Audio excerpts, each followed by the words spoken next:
বাংলাদেশ নিজস্ব প্রযুক্তিতে সমরাস্ত্র উৎপাদন শুরু করেছে। চলমান সংসদ অধিবেশনে বিষয়টি নিশ্চিত করেছে প্রধানমন্ত্রী নিজেই।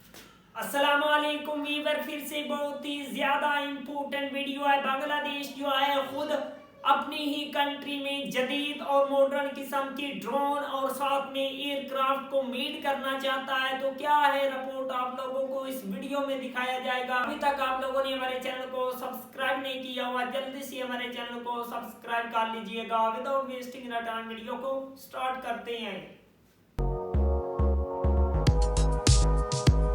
বাংলাদেশ নিজস্ব প্রযুক্তিতে সমরাস্ত্র উৎপাদন শুরু করেছে। চলমান সংসদ অধিবেশনে বিষয়টি নিশ্চিত করেছে প্রধানমন্ত্রী নিজেই। গতকাল 29 জুন 2022 সালে প্রশ্ন উত্তর পর্বে প্রধানমন্ত্রীর নিকট প্রশ্ন রাখেন লক্ষ্মীপুর 2 আসনের এমপি নুরউদ্দিন চৌধুরী। তিনি বলেন, বিমান বাহিনীর জন্য যুদ্ধ বিমান এবং হেলিকপ্টার সহ অন্যান্য সমরাস্ত্র তৈরির কোনো পরিকল্পনা রয়েছে কি না।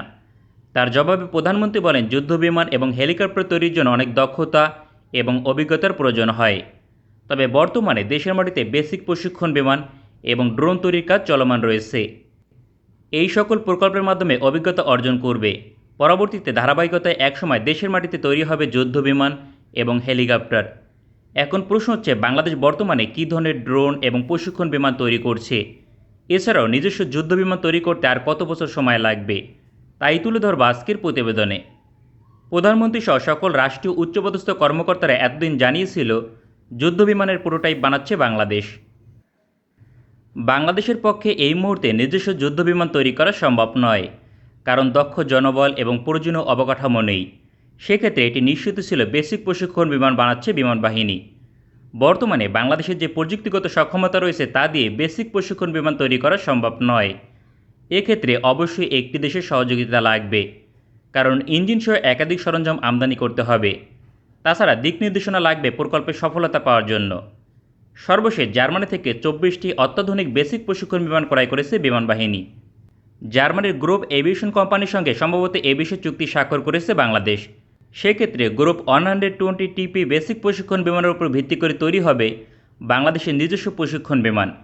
এই প্রকল্পে সফলতা পেতে আরও 3 থেকে 5 বছর পর্যন্ত অপেক্ষা করতে হবে। আগামী 2027 সালের মাঝে গণহারে উৎপাদন শুরু করতে পারবে বিমান বাহিনী। পাশাপাশি বিমান বাহিনীর জন্য নিজস্ব ড্রোন তৈরি করা হচ্ছে।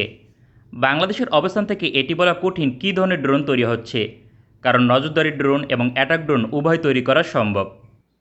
অ্যাটাক ড্রোন তৈরির জন্য প্রয়োজনীয় অবকাঠামো নির্মাণ করতে খুব বেশি অর্থ প্রয়োজন হয় না। তাছাড়া যে কোনো একটি দেশের সহযোগিতা গ্রহণ করলে সহযোগিতা বাস্তবায়ন করা সম্ভব। এক্ষেত্রে নিশ্চিত যে তুরস্ক অথবা চীনের সহযোগিতা গ্রহণ করেছে। অ্যাটাক ড্রোন প্রকল্প নিয়ে কাজ হলে অবশ্যই লাইসেন্স নিয়ে উৎপাদন করবে এমন সম্ভাবনা প্রবল, যার সঙ্গে অনেক সরঞ্জাম দেশের মাটিতে উৎপাদন করার প্রযুক্তি পাবে। সাশ্রয়ী মূল্য বিবেচনায় এক্ষেত্রে তুরস্কের TB2 অথবা চীনের উইংলুং 2 প্রাধান্য পাবে।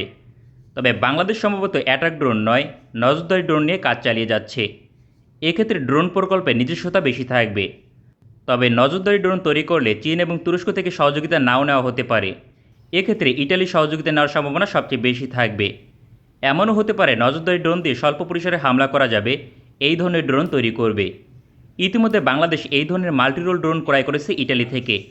সামগ্রিকভাবে ড্রোন প্রকল্পে বাংলাদেশের সফল হতে আরও 3 থেকে 4 বছর পর্যন্ত সময় লাগবে। আগামী 2026 সালের মাঝে গণহারে উৎপাদন শুরু করতে পারবে, সব কিছু ঠিক থাকলে। পৃথিবীর প্রায় সকল দেশ এভিয়েশন শিল্পে যাত্রা শুরু করে বেসিক প্রশিক্ষণ বিমান এবং ড্রোন তৈরির মাধ্যমে। পরবর্তীতে ধীরে ধীরে এই খাতে সফলতা আসতে শুরু করে। এক পর্যায়ে নিজস্ব যুদ্ধ বিমান উৎপাদন শুরু হয়। সেক্ষেত্রে বাংলাদেশের কত বছর সময় লাগবে নিজস্ব ফাইটার তৈরি করতে। বেসিক প্রশিক্ষণ বিমান নির্মাণ শেষ হলে পরবর্তী ধাপে যুদ্ধ বিমান নিয়ে কাজ শুরু হয়। বাংলাদেশ 2027 সালের মাঝে বেসিক প্রশিক্ষণ বিমান উৎপাদনে সফলতা পাবে। তারপরেই যুদ্ধ বিমান নিয়ে কাজ শুরু হবে। এর পূর্বে প্রয়োজনীয় অবকাঠামো নির্মাণ শেষ হবে। পাশাপাশি দক্ষ জনবল তৈরি হবে, কারণ বাংলাদেশে প্রথমবারের মতো চালু হয়েছে এভিয়েশন বিশ্ববিদ্যালয়। এখান থেকে বিভিন্ন দেশে পাঠানো হবে প্রশিক্ষণের জন্য। সেক্ষেত্রে যুদ্ধবিমান নির্মাণের জন্য প্রয়োজনীয় সব কিছু প্রস্তুত থাকবে আগামী 7 থেকে 8 বছরের মাঝে। তারপরেও ইঞ্জিন, ডিজাইন এবং রিসার্চ অ্যান্ড ডেভেলপমেন্টে বিদেশি সহযোগিতা প্রয়োজন হবে। তখন বাংলাদেশের অবস্থান থেকে একটি নিজস্ব সিঙ্গেল ইঞ্জিন ফাইটার তৈরি করা সম্ভব। এক্ষেত্রে কাজ শুরু করতে আরও সময় লাগবে 7 থেকে 8 বছর পর্যন্ত। বাংলাদেশের অবস্থান থেকে ওই সময় যে কোনো দেশের সহযোগিতা গ্রহণ করা সম্ভব, কারণ চীন, ইটালি, ফ্রান্স, ব্রিটেন, মার্কিন যুক্তরাষ্ট্র, রাশিয়া এবং সুইডেন সহ সকল দেশের সঙ্গে সুসম্পর্ক রয়েছে। তবে অবশ্যই বিকল্প পথ উন্মুক্ত রেখে সহযোগিতা গ্রহণ করতে হবে। ইঞ্জিনের ক্ষেত্রে অবশ্যই 3টি অপশন রাখতে হবে, যাতে কোনো দেশ আপত্তি করলে অন্য দেশ থেকে ইঞ্জিন যুক্ত করা যায়। এক্ষেত্রে মার্কিন যুক্তরাষ্ট্র, ফ্রান্স এবং চীনকে এগিয়ে রাখা যেতে পারে। এমন শক্তিশালী পরিকল্পনা গ্রহণ করলে কোনো দেশ নিষেধাজ্ঞা দিয়ে ঝামেলা করতে পারবে না। आई होप बांग्लादेश जो है जदीद और लेटेस्ट टेक्नोलॉजी वाले ड्रोन और साथ में पावरफुल किस्म की फाइटर जेट को मेड करके दुनिया को हैरान करे, भारत को मुंह तोड़ जवाब दे।